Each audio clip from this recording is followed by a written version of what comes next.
विद्यार्थियों का स्वागत है हमारे YouTube चैनल फिजिक्स स्केल पे।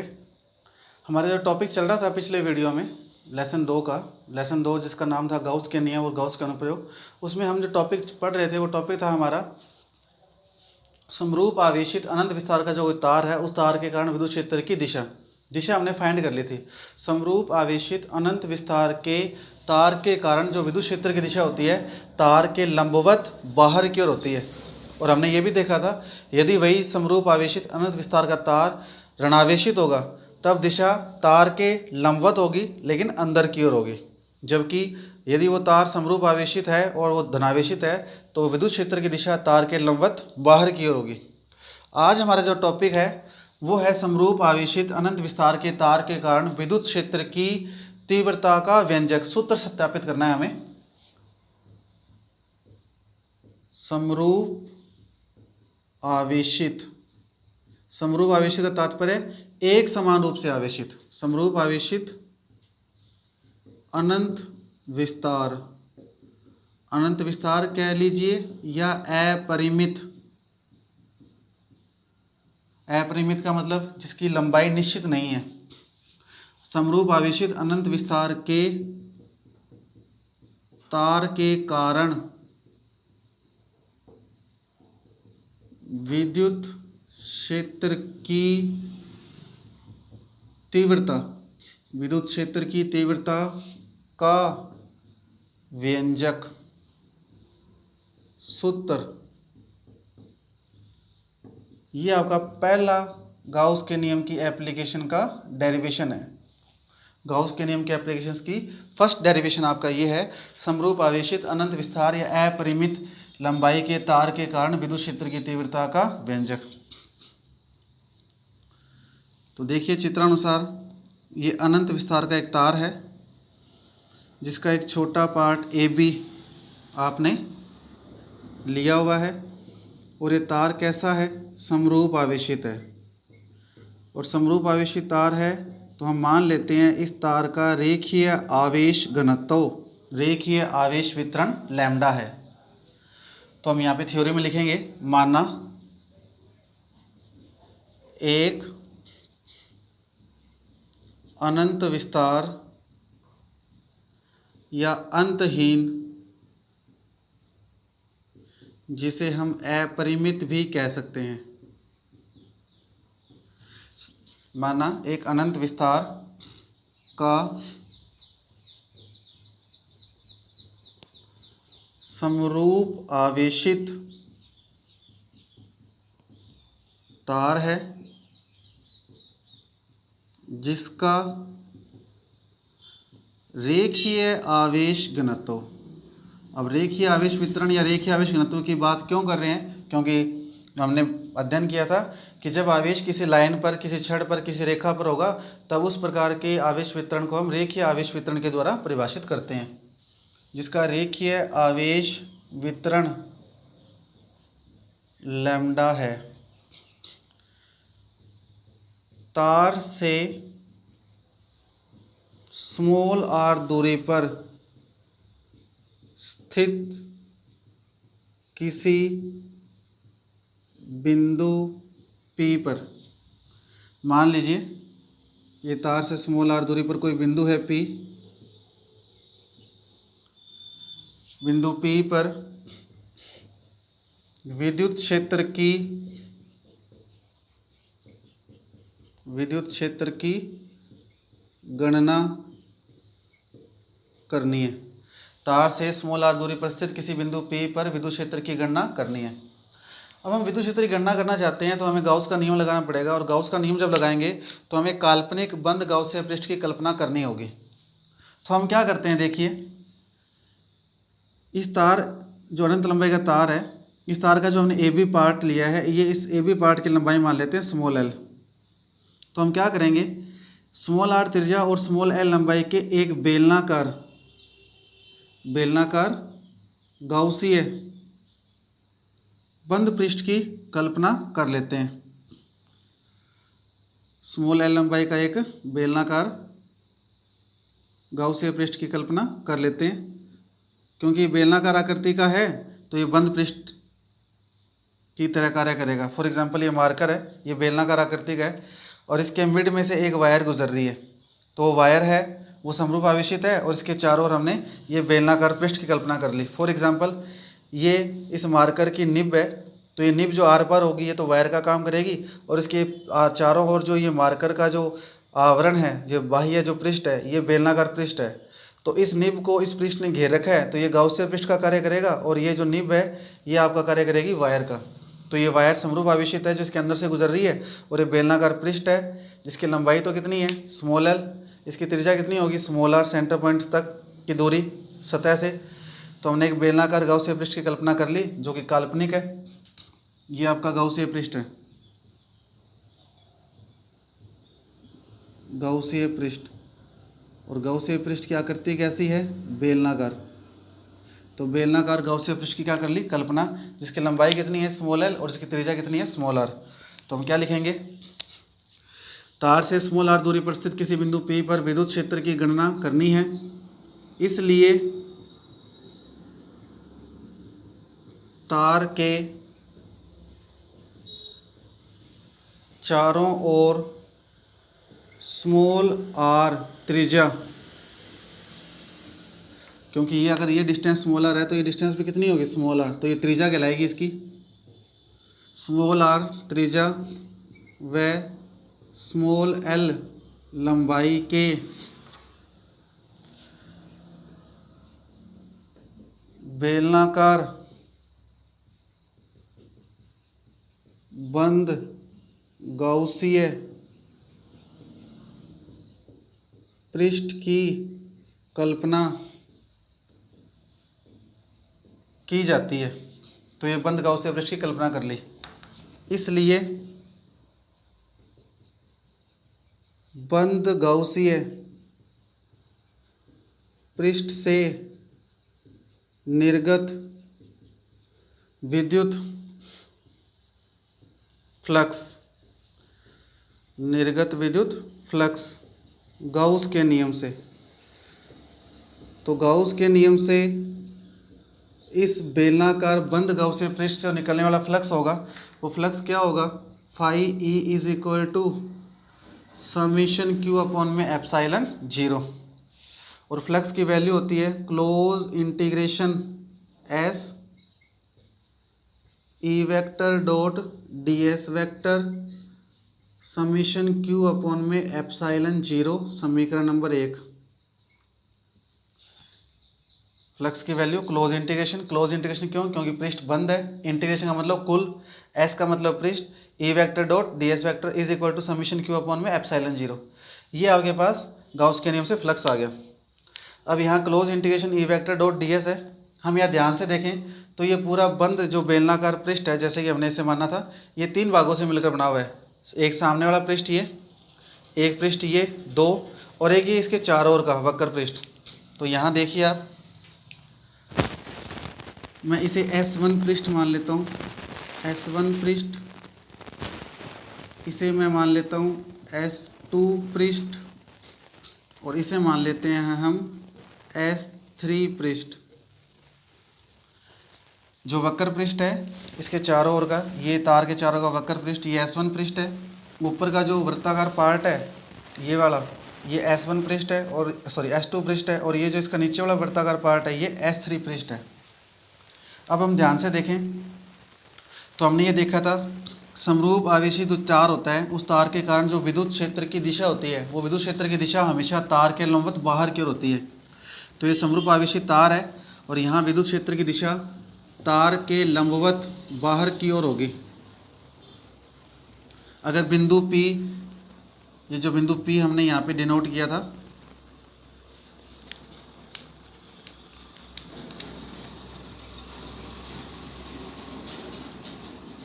ये बिंदु इस तरफ होता तो अब दिशा तार के लंबवत बाहर की ओर यहाँ होती। तो ये विद्युत क्षेत्र की दिशा हमेशा तार के लंबवत कैसी होगी बाहर की ओर।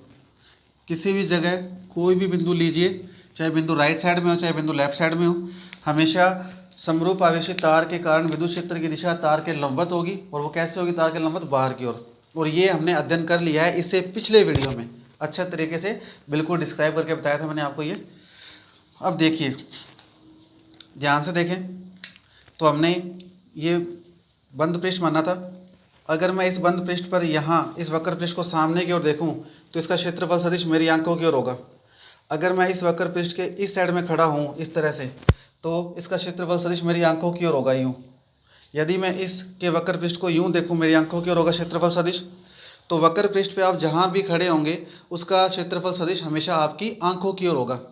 तो फॉर एग्जांपल हमारे पास उभयनिष्ठ बिंदु ये है। यदि यहाँ पर एक अल्पांश लिया जाए छोटा, इस पृष्ठ का छोटा अल्पांश लिया जाए ds,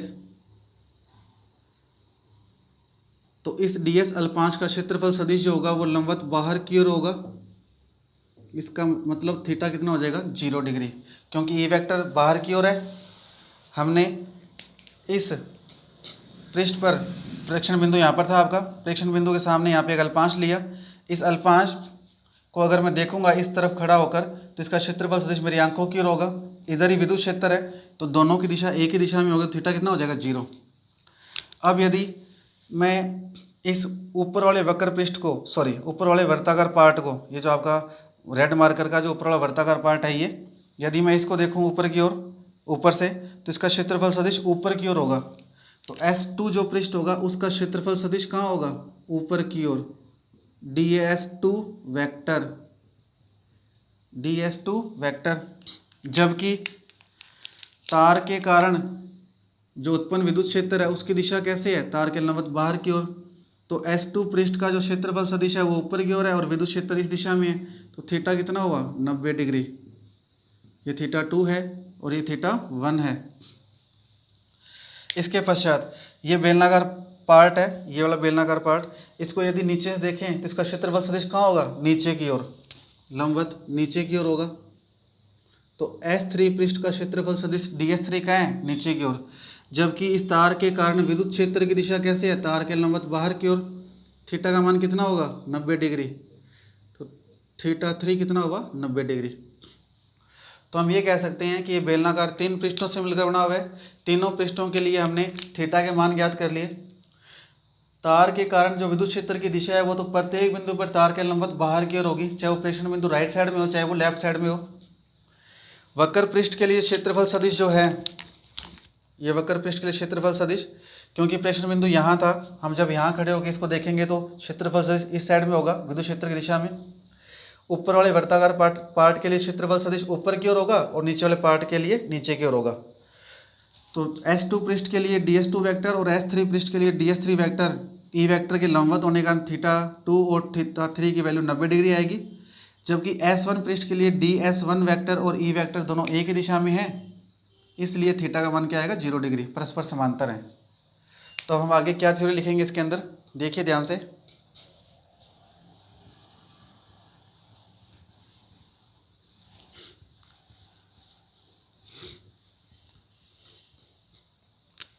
माना,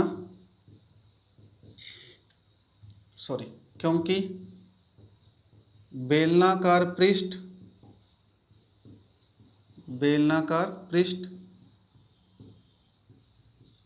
3 पृष्ठों S1, S2 व S3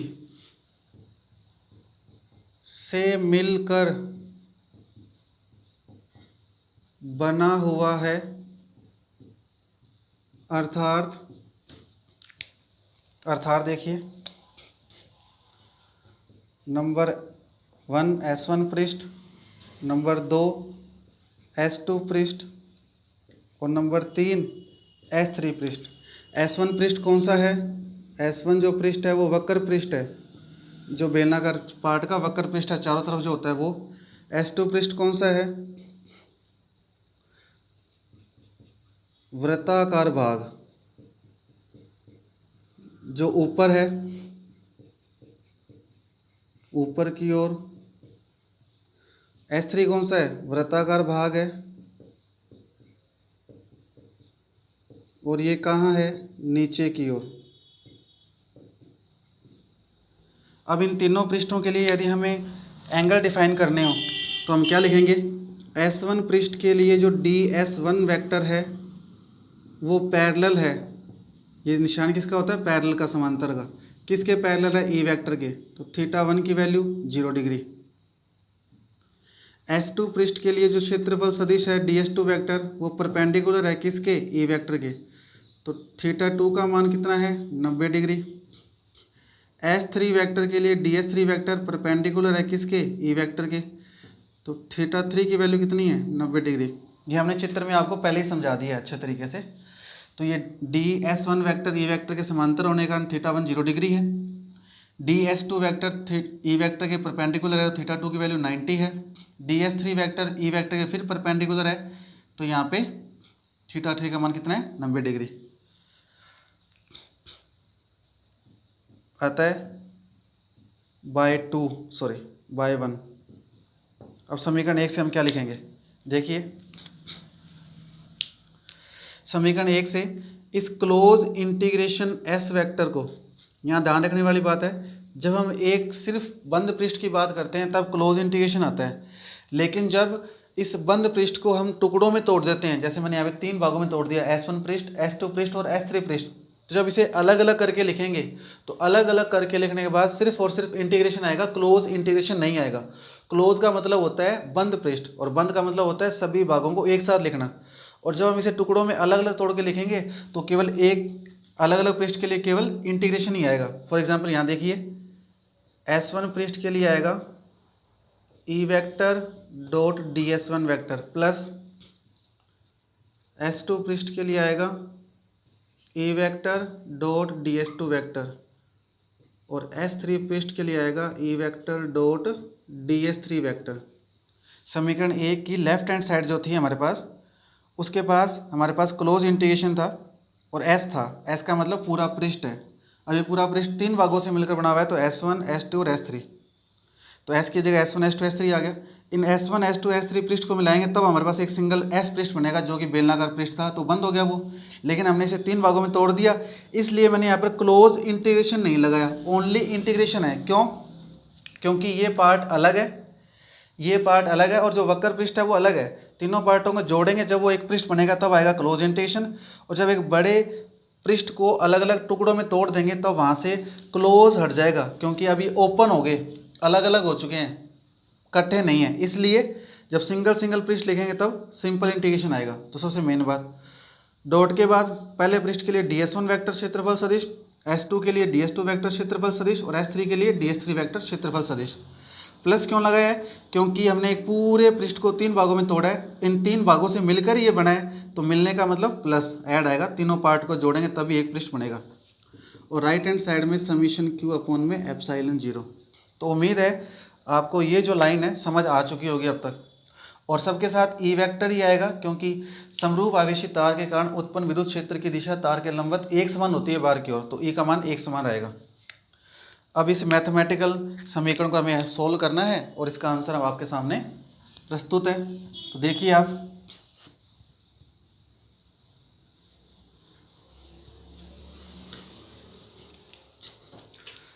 मैं स्टेटमेंट यहाँ पे मैथमेटिकल दोबारा लिख रहा हूँ। S1 ई vector dot ds1 vector, S2 ई vector dot ds2 vector, S3 ई vector dot ds3 vector, summation q upon में एप्सिलॉन 0। डॉट खोलेंगे तो आएगा कोस थीटा, तो ई ds1 कोस θ1, S2 पृष्ठ के लिए आएगा ई ds2 कोस θ2 प्लस S3 पृष्ठ के लिए आएगा ई ds3 कोस θ3, समीशन q अपॉन में एप्सिलॉन 0। चित्र से हम वैल्यू पुट करें तो S1 पृष्ठ के लिए जो θ1 है वो 0 है तो कोस 0, S2 पृष्ठ के लिए θ2 90 डिग्री है और S3 पृष्ठ के लिए θ3 भी 90 डिग्री है, समीशन q अपॉन में एप्सिलॉन 0। ये चित्र में भी है, और जो अभी हमने थ्योरी लिखी थी तो वहाँ पर 1 नंबर 2 नंबर 3 नंबर तीनों पृष्ठ के लिए हमने E vector parallel ds1 vector, E vector perpendicular ds2 vector और E vector perpendicular ds3 vector और थीटा 1 0, थीटा 2 90, थीटा 3 90 करके हमने डिस्क्राइब भी कर दिया थ्योरी में। तो देखिए S1 ये आएगा EDS1 इंटू 1, S2 EDS2 0 और S3 EDS3 0 is equal to summation q upon में एप्सिलॉन 0। क्यों? क्योंकि कोस 0 की वैल्यू होती है 1 और कोस 90 की वैल्यू होती है 0। तो यहाँ कोस 90 की वैल्यू 0, यहाँ कोस 90 की वैल्यू 0 और यहाँ कोस की वैल्यू 0 की वैल्यू 1। तो आपके पास वैल्यू बचेगी S1 EDS1 plus 0 is equal to summation q upon में एप्सिलॉन 0। और कुल मिला के फाइनल वैल्यू आएगी आपके पास EDS1 upon is equal to summation q upon में एप्सिलॉन 0। आगे देखिए इसी का मैथमेटिकल सॉल्यूशन आगे।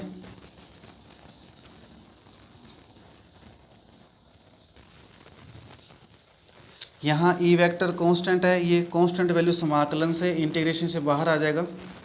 तो इंटीग्रेशन होगा 1.ds1 is equal to summation q upon में एप्सिलॉन 0। ये कांस्टेंट है। 1 का integration with respect to ds1, जैसे कि x का इंटीग्रेशन एक होता है, एक का इंटीग्रेशन x के सापेक्ष x होता है, एक का इंटीग्रेशन y के सापेक्ष y होता है, वैसे ही एक का इंटीग्रेशन ds के सापेक्ष s होता है। तो एक का इंटीग्रेशन ds1 के सापेक्ष क्या होगा? s1। ये हमने अध्ययन किया हुआ 11th क्लास में। समीशन q क्या है? एकांक लंबाई पर उपस्थित आवेश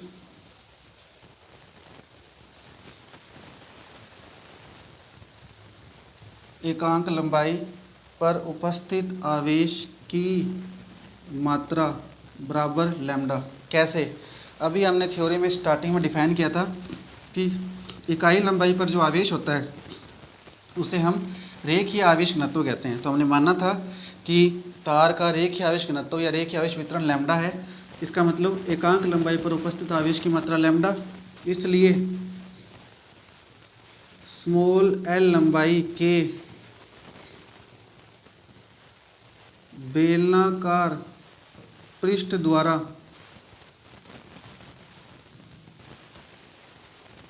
परिबद्ध कुल आवेश।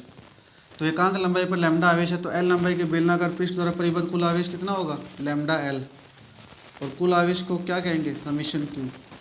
तो ये वैल्यू आएगी यहाँ पर लैम्डा l।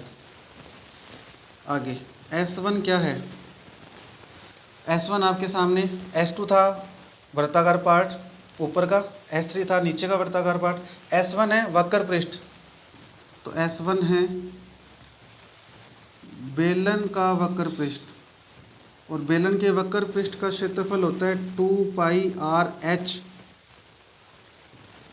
तो 2 पाई r त्रिज्या है, h होती है हाइट, और यहाँ जो बेलनाकार पृष्ठ बनाया था हमने उसकी हाइट l थी, तो ये आएगा 2 पाई r l। तो यहाँ वैल्यू आएगी E इंटू 2 पाई r l lambda l upon में एप्सिलॉन 0। l से l कैंसल, तो वैल्यू आएगी लैम्डा अपॉन में, ये वैल्यू अपॉन में चली जाएगी 2 पाई एप्सिलॉन 0 r। ये इसका सूत्र है। यहाँ से एक वैल्यू साफ पता लग रही है कि E जो है वो दूरी के व्युत्क्रमानुपाती है। तो आपके सामने ये जो व्यंजक है, ये व्यंजक है समरूप आवेशित अनंत विस्तार के तार के कारण उत्पन्न विद्युत क्षेत्र की तीव्रता का व्यंजक। यह है अनंत लंबाई के समरूप आवेशित तार के कारण उत्पन्न विद्युत क्षेत्र की तीव्रता का व्यंजक है, और उत्पन्न विद्युत क्षेत्र की तीव्रता दूरी के व्युत्क्रमानुपाती है। साथ ही साथ रेखीय आवेश घनत्व या रेखीय आवेश वितरण लैम्डा के क्या है? समानुपाती। ई समानुपाती लैम्डा, ई व्युत्क्रमानुपाती आर। हम इसका ग्राफ प्लॉट करें तो आर मीटर में और विद्युत क्षेत्र की तीव्रता न्यूटन प्रति कूलम में, तो इसका जो ग्राफ होगा कुछ इस तरह से होगा, क्योंकि जो तीव्रता है वो दूरी के क्या है, व्युत्क्रमानुपाती है। तो जैसे जैसे डिस्टेंस बढ़ेगी वैसे वैसे तीव्रता घटेगी। और यदि हम ग्राफ प्लॉट करें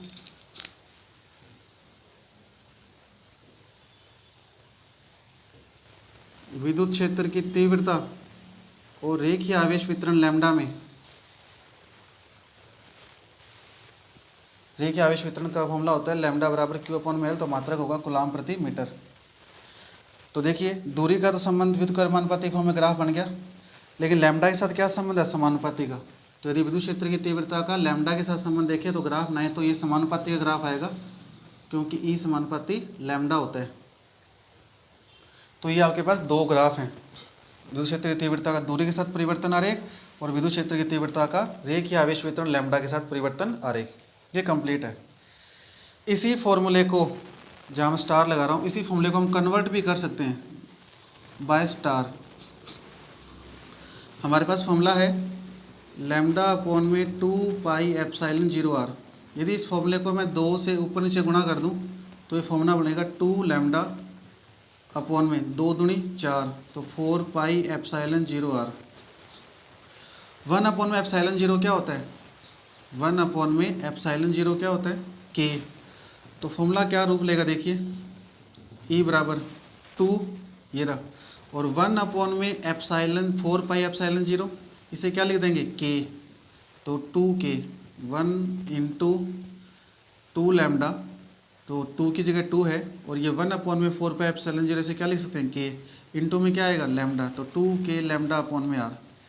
ये फॉर्मूला भी आपको ध्यान रखना है। उसका रीज़न ये है क्योंकि जब आपके पास न्यूमेरिकल आएगा तो न्यूमेरिकल में आप लोगों को लैम्डा या आर दिया जाएगा और आपको ई फाइंड करना होगा, या आपको ई दिया होगा लैम्डा फाइंड करना होगा, या ई दिया होगा आर फाइंड करना होगा। तो यहाँ से जब हम वैल्यू हल करेंगे तो यहाँ हमें ε0 की वैल्यू पुट करनी होगी 8.854 × 10⁻12, और ये वैल्यू पुट करेंगे तो अपॉन में आने के कारण वैल्यू थोड़ी डिफिकल्ट हो जाएगी हल करने के लिए। तो मैंने इसे के में कन्वर्ट कर दिया, और के की वैल्यू हमारे पास आसान है 9 × 10⁻9, तो थोड़ा सा न्यूमेरिकल सोल्व करने में आसानी हो जाएगी। तो कई बार न्यूमेरिकल्स में हमें चेक करना पड़ता है कौन सा फॉर्मूला अप्लाई करने से न्यूमेरिकल तुरंत हल हो सकता है। तो मैंने देखिए क्या किया, जो ये फॉर्मूला था इसे 2 से ऊपर से गुणा भाग किया, 2 दूनी 4 हुआ, तो 4πε0r ऊपर पड़ा है 2 × लैम्डा, गुणा में मैंने 1 लगा दिया, तो 1/4πε0 की वैल्यू क्या बनेगी, k, इंटू में 2λ, तो 2k λ/r। ये भी आपके सामने विद्युत क्षेत्र की तीव्रता का सूत्र है, समरूप आवेशित अनंत विस्तार के तार के कारण। तो आज का हमारा टॉपिक समाप्त होता है।